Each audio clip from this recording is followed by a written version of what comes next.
going this time. I will stop. Good morning. Good morning, Coach. How are you? I'm doing well.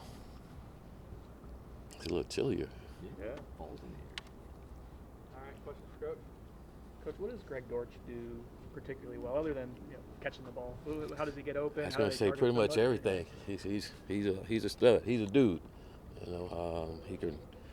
He can catch balls, whether it's receiving it or punt return or whatever they want to do with him. He's a dude, and they find ways to get him the ball, and you got to know where he's at all times.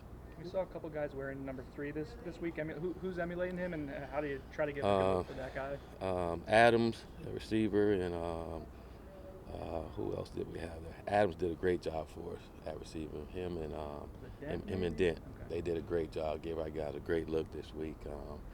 It was actually cool to see them guys make some plays, but it was cool to see our defense get ticked off.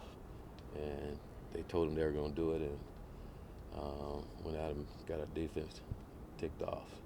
But had some good practices behind it. I saw you tweet about it last night. Just how cool is it to see all the support that's rallying around Janarius through this time right now? It's great. It says a lot about our fan base, and not only our fan base, but the entire nation. I'm sure people are reaching out all over the country just helping. And again, it just goes to show you we got some good people in this world, and it's great. I know Janarius and his family really appreciate it, and it's big time. And again, we're happy to have him back, and it says a lot about our culture for him to want to be back here with his teammates and play, and it says a lot about him. When you guys go tempo out there with 11 on offense, just running against there, we saw a bunch of different kind of guys on the offensive line that we've seen in the past. Is that something during the bye week you thought you wanted to try some guys at different positions, or is that just to keep things fresh and exciting for the guys? When did you see that? Like the practice that open and available. Like Was that Tuesday? Yeah, I think even yesterday too. You had guys that typically would play guard playing tackle and vice versa. Some guys play center, and yeah. Is that just to keep things exciting, or is that something? Get some guys some reps in there as we move around and go. But I wouldn't buy too much into that. It's practice. But I think you're going to Powwow? The Powwow? Yeah. Yeah, tell me a little bit about it. I don't know. I was going to ask you. I'm excited. I'm looking forward to it. Are they going to have you talk, or just I'm sure you're going to have me say something. I can't just go there and not say anything, right? Right. I'm looking forward to it. It's going to be a lot of fun. You going to be there? I actually might be working the concession stand for my daughter's basketball. All right. You can come by and coach.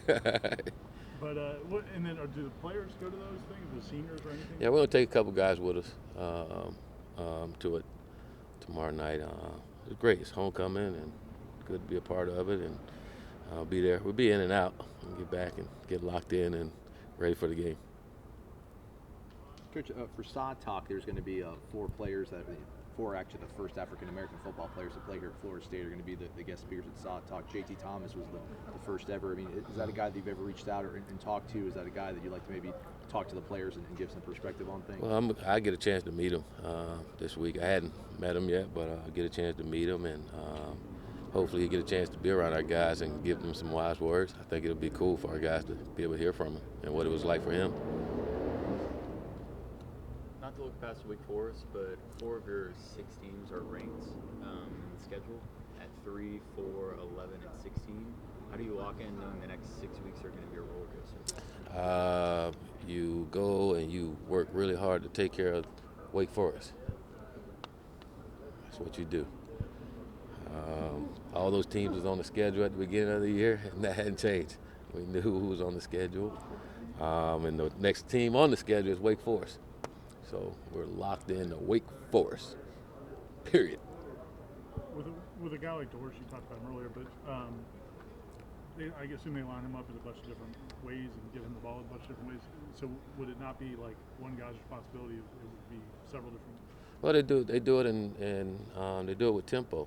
So they're going fast and they move them around, and they do a good job running the football. So you're trying to focus on stopping the run, and you got to, again, make sure you know where he's at. So because they can also do a great job of play action and getting the ball to him. So and doing all that with tempo, it could create some issues. So everybody's got to be locked in.